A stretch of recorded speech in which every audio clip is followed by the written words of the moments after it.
Joining me on the podcast right now from the Crawford County Veterans Services, Mike Amsbaugh. Hello, Mike. How you doing today? I'm doing good. How are you? Very good. Well, good. Yeah, we're all set for Memorial Day. Yeah. We're busy. We're seeing a lot of people and having a lot of questions about the PACT Act. So, yeah, we're doing good. Yeah. So, what is going on? What is our topic today you want to talk about, by the way? Well, in many cases, we're all accustomed to, from a very young age, when we get an answer, yes or no, that is the answer. And in VA benefits, that's maybe yes now or no now, but that's not the final answer.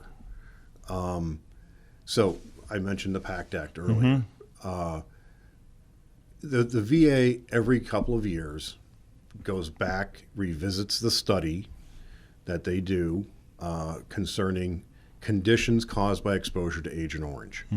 They do that with pretty much all of their stuff. They go back and they revisit it. And if there's something that there's a medical condition that appears to be caused by exposure to Agent Orange or toxins in the Gulf or burn pit exposure, they're going back and they're looking at all of these things. They then try to add that condition to the list. Now the law has to be amended, so it's more than just simply penciling it in. But the PACT Act demonstrates that very, very well. So they added hypertension. That was a big one. They added two to Agent Orange exposure, but hypertension was the big one. So when I said, no may not be no permanently, like that's not the final answer. An example would be a veteran who passed away 10, 15 years ago because of, we'll say, bladder cancer. Now, bladder cancer is on the list, but it wasn't 10 years ago. So at the time, there may not have been a benefit for that survivor, but now it is on the list. The answer could be yes. So that individual would want to come back in, or at least call the office and say, hey, is this on the list? And if it is, there may be a benefit we can file for. So in the world of VA, there isn't always a final answer. Sometimes there is, but this, there isn't. So, and these are presumptive conditions. So it's, because of where I served or when I served or what I did when I served, if I develop a condition that's on that list for me, there's POWs, there's Agent Orange, that's the most famous. There's Gulf War, there's OEF, OIF. So there's different conditions for those two groups. There's toxic exposure. Camp Lejeune is going to be kind of the same thing. So yeah, because of where I was or what I did, good one for that is ionizing radiation.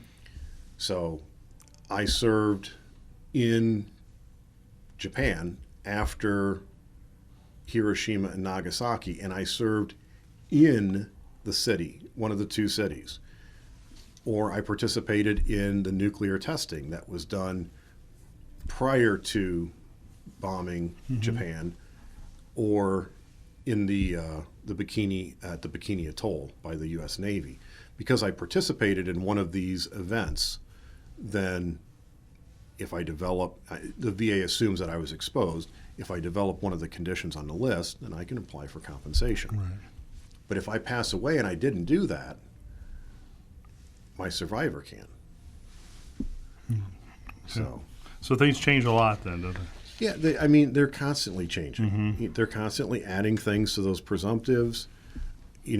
Circumstances can change. So 1 minute someone could not be eligible for a benefit, and then a year later they could be.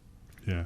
So just because you got no told to you, you should keep trying, right? Right. So there's some things that no is no. So right.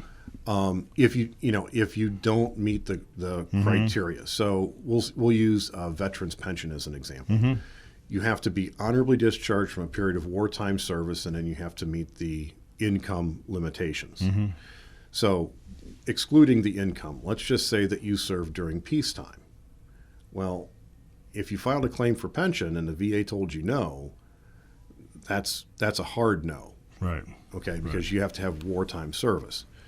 So there are some things that the answer is the answer. But when it comes to, what we're talking about today, where we have an individual who died of something that was then added to a presumptive list, that original answer is no longer the answer. So our example, bladder cancer, the answer at the time was no, or the VA's answer was no. But now that answer would be yes. Sure, yeah. So, and pension works kind of the same way. If a survivor or a veteran meets all the criteria, but their income is greater than the income limit, if something it would be no at this time, but if their income were to change or their net worth situation were to change, then it could be yes later. So there are some things that are, yes and no. They're very, they're black and white, but there's a lot of things that aren't. And people don't understand that because, like I said, we're all used to being, our parents told us, no, don't do that. Right. And you took that as no, don't ever do that. Or yes, you may. And then okay, I'll always do that. So we're all accustomed to the answer being the answer, and it's not always that case. Okay, so like you said, if you have any questions, that's what you're there for, right? Right. Yes. So if someone did have a question, I would encourage them to give us a call. We're there Monday through Friday. Our number is 419-562-7761. Give us a call. Ask a question. And you're right in the county building, right? Yes. Courthouse. Yes. Yep. Lower level of the courthouse in the administration side. So when you walk in, there's an elevator right there past the security checkpoint. You get on the elevator, go to the lower level, which is LL on the button menu. Yeah. Yes. And so you push LL, and when you get there, the doors open. You hang a left, and we're the last office on the left. Okay. Pretty easy. Oh yeah, it's really simple. How long? What times are you there? What's your hours? We're there 8 to 4. 8 to 4, Monday through Friday. Monday through Friday. All right. So. Okay. Well, thank you so much. Yes, thank you for having me. Anytime. It's good to be back. Same here. Thanks, Mike. No problem. Thank you.